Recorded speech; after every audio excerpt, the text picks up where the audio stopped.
Penjagal Iblis Dosa Turunan memiliki premis yang berpotensi. Keberanian dalam menyajikan semesta baru juga patut diapresiasi.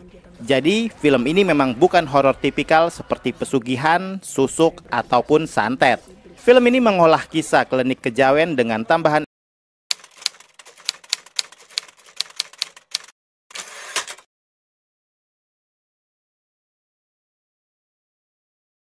Dia mengaku bertugas membunuh setan berwujud manusia.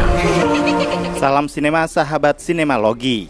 Penjagal Iblis Dosa Turunan adalah film horor fantasi yang disutradarai Tommy Dewo.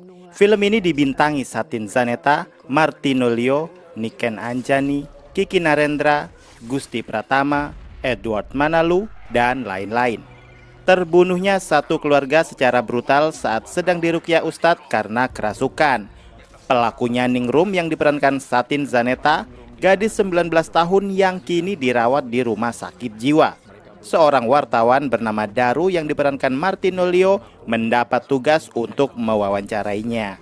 Saat wawancara, Ningrum mengaku ia adalah penjagal iblis yang harus membunuh keluarga tersebut sebelum tubuh mereka digunakan untuk membangkitkan iblis dari kegelapan oleh Pakunjara yang diperankan Niken Anjani, perempuan dari klan pemuja iblis.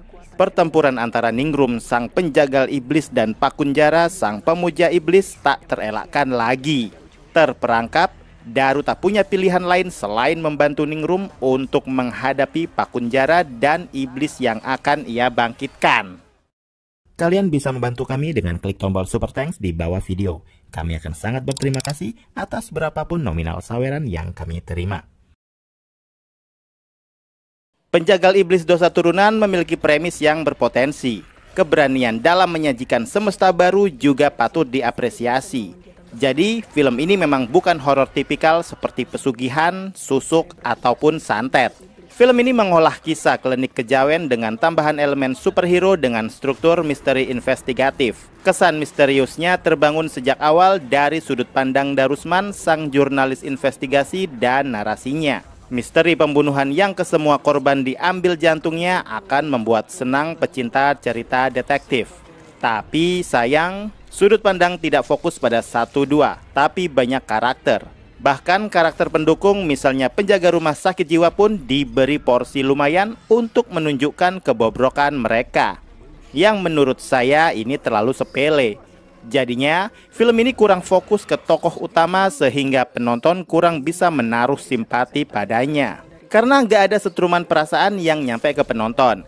Kita sebagai penonton seakan dipaksakan untuk paham bahwa karakter Ningrum, sang penjagal iblis, adalah karakter yang kuat, tangguh, dan gak ada ngeluhnya. Bukan manusia biasa lah ya intinya. Perkara mitologi yang diangkat yaitu kisah dendam kelam yang belum tuntas dan harus diturunkan ke penerusnya, bukanlah cerita baru.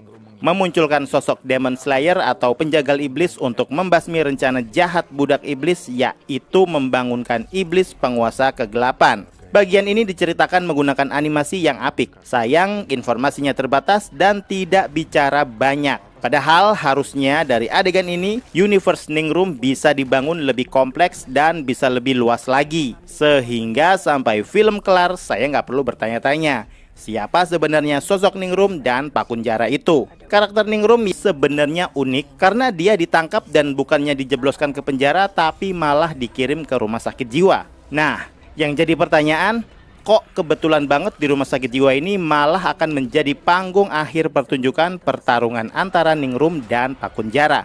Sebenarnya saya suka dengan konsep pernah melihat akhirat, di mana adalah manusia-manusia yang pernah dekat dengan kematian, atau banyak yang menyebutnya mati suri. Bahkan menggunakan jantung sebagai medium pembangkit iblis pun ternyata beralasan. Adegan aksinya sebenarnya enak untuk diikuti karena terasa sangat estetik dan lebih nyeni dengan bantuan CGI.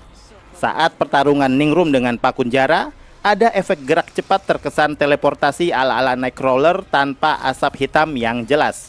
Tapi teknik yang digunakan ya polanya begitu-begitu terus. Terkait senjata sakti yang digunakan Ningrum, hanya bisa berfungsi kalau di tangan Ningrum sendiri. Sayangnya hal ini sangat terasa sekali nanggungnya. Kenapa dari pihak antagonis dan protagonisnya mewakilkan satu orang saja? Ya, mungkin saja Tommy Dewo sudah merancang runut kisahnya yang belum sempat muncul juga tahun ini. Berbicara soal Tommy Dewo, karyanya sendiri belum terlalu banyak. Beberapa series dan baru tahun kemarin film panjang pertamanya rilis, yaitu Santet Segoro Pitu tahun 2024. Seandainya disuruh memilih pun, saya lebih memilih Santet Segoro Pitu ketimbang film ini. Penjagal Iblis mengingatkan saya pada film Jagat Arwah yang kentangnya kemana-mana. Tapi Penjagal Iblis lebih dominan gore, lebih sadis, dan lebih nggak serem. Unsur horor di film ini loyo. Vibes horor yang dimunculkan di film ini kurang nendang. Nggak ada serem-seremnya, bahkan mayat yang hidup lagi pun hanya sekedar aksen. Termasuk saat berada di kamar mayat yang jatuhnya tidak terlihat menyeramkan, malah tempat tersebut dijadikan tempat nongkrong. Tapi entitas yang berada di rumah sakit jiwa itu lumayan bikin shock sih. Dari jajaran pemain, film ini sebenarnya memiliki potensi yang kuat, kualitas akting yang gak kaleng-kaleng. Satin Zaneta yang kemampuan aktingnya berprogres, kemudian ada Niken Anjani dan Martinolio yang terasa pol-polan memerankan karakternya masing-masing. Beberapa karakter pendukung di film ini yang justru sanggup mencuri perhatian. Gusti Pratama berhasil membawakan lakonnya sebagai polisi kekinian yang bersohib lama dengan jurnalis investigasi. Bromance mereka terasa banget. Begitu juga dengan Edward Manalu yang biasanya selalu kebagian pemeran pendukung hampir di segala penjuru film horor. Kali ini dia mendapat porsi ngomong yang cablak dan lumayan banyak. Dan di film ini dia sangat menonjol dibanding karakter-karakter sebelumnya yang pernah dia mainkan. Poin plus film ini adalah sinematografi yang gak main-main. Seandainya saja film ini nggak tanggung dalam sajian cerita, saya yakin Penjagal Iblis akan menjadi film horor fantasi yang lebih waras. Yang pasti pergerakan kamera dan spesial efeknya sangat membantu banget kualitas film ini. Pada akhirnya saya merasa bahwa film Penjagal Iblis Dosa Turunan ceritanya terlalu rumit dan berantakan. Terlalu banyak menyorot karakter-karakter sampingan. Sembari menonton, saya seakan diajak untuk menyusun puing-puing teka-teki yang sebenarnya saya tidak terlalu berminat untuk main teka-teki. Karena misteri teka-tekinya sendiri hanya tampilan luarnya saja. Seandainya film ini memiliki tingkat kemisteriusannya sampai level bawah, film akan jauh lebih menarik. Dan tidak menyia-nyiakan karakter Daru yang sudah terlibat nyemplung di lubang konflik perseteruan antara Ningrum melawan Pakunjara. Demikian video reaksi dari film Penjagal Iblis Dosa Turunan yang tayang di bioskop. Silahkan like, komen, dan subscribe kanal ini. Cek juga akun-akun media sosial Sinemalogi. Dan jangan lupa bersinema dahulu, berbahagia kemudian.